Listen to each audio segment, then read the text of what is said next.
For today's video, full welding of eccentric reducer 24 by 20 dia inch and 20 by 12. Welding by Mr. Jesmore and Mr. Emmanuel. Welder combination. So, ayan po. At pinagtutulungan nilang dalawa yung pag-full welding dito sa 20 by 24 and 20 by 12 na eccentric reducer na ang thickness niya is schedule 80. So yung kapal nung tubo is schedule 80. So yan po, ito yung pagkakahinang niya. Yan, gamit tong G-Tau process. So ayan po, at napakaganda nung pagkaka full weld o hinang ng ating dalawang magiting na welder dito sa ating fabrication shop. So ito po yung tapos ng hinangin at ito yung nakapasa sa QC. So okay na po to, approve na ho to ng QC. So ayan po, at yan po yung mga joint na natapos na nilang tirahin na pasado sa QC. So yan, so, napakaganda po at napakalinis ng pagkakatira, pagkakaya ng ating reducer.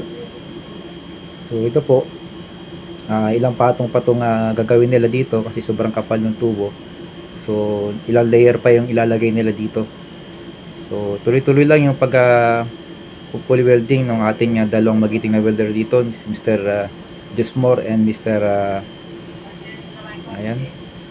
Castillo.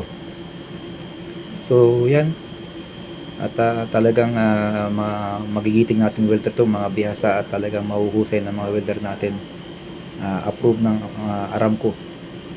So yan po, at tuloy-tuloy lang yung ginagawa nila na paghihinang dito sa ating tubo na carbon steel.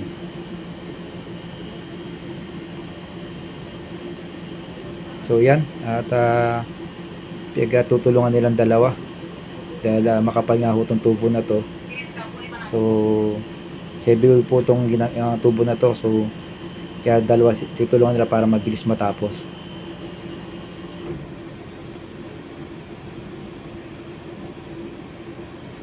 Yan po.